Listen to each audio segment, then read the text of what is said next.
Keep it going, come on, keep it going, come on. Keep it going, come on. Keep it, please, keep it going. Hey. Thank you, thank you.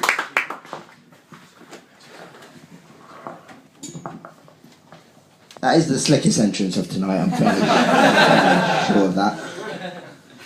Just a couple of quick things. This on my face is real, like it's not just for tonight, it's really here. And on a similar note, these are really my legs. They're not comedy legs.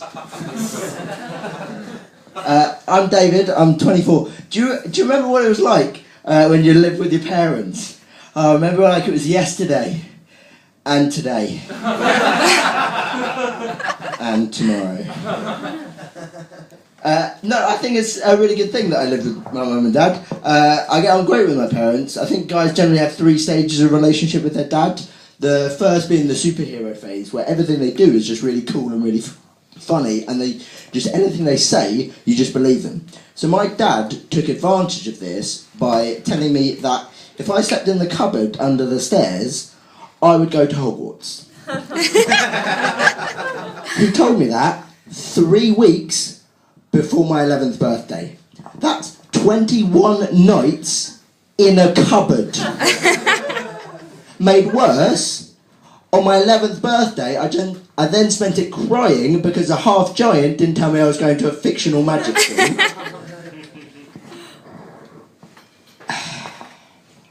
It's not all bad though.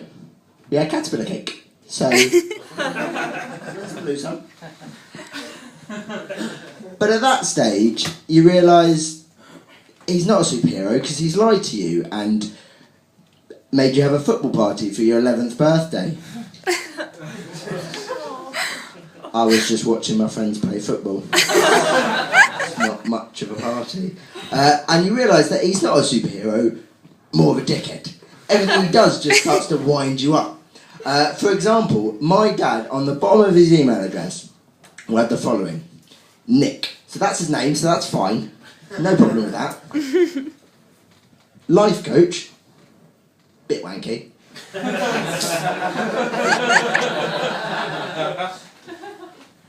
Author. Wrote 1 book, gave it away for free. Doesn't count. Liberator.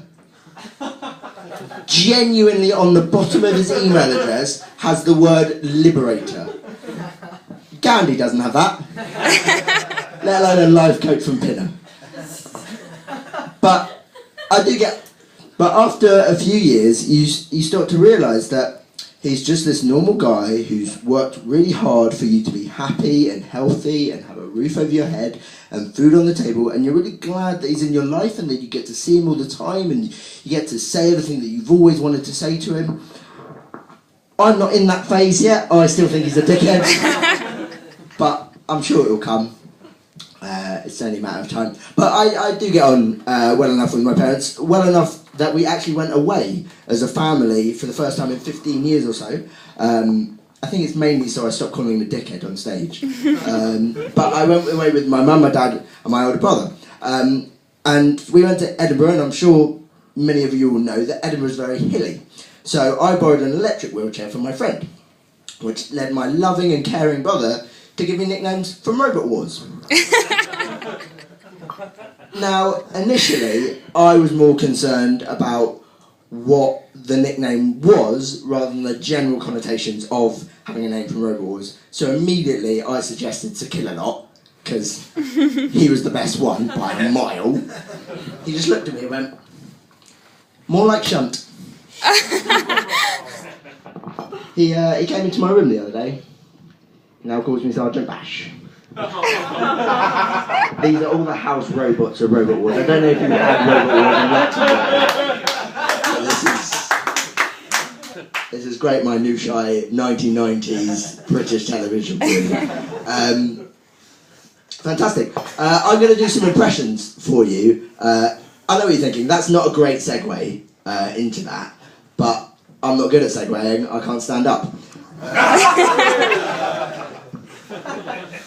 Okay, fantastic. I have been working on these, so they're work in progress, so don't judge them too harshly. It's more the you'll get the feel of them. It's the idea of them rather than the pinpoint accuracy that I'm after. Okay, so my first impression for you is Liam Gallagher if he were in a wheelchair.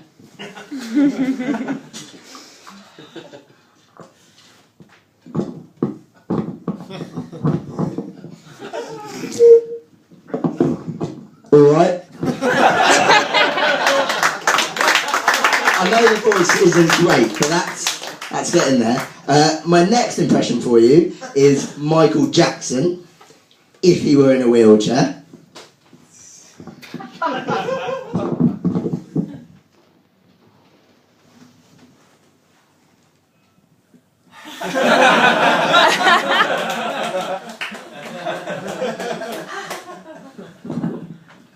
And finally, Riverdance legend, Michael Flatley. Thanks a lot.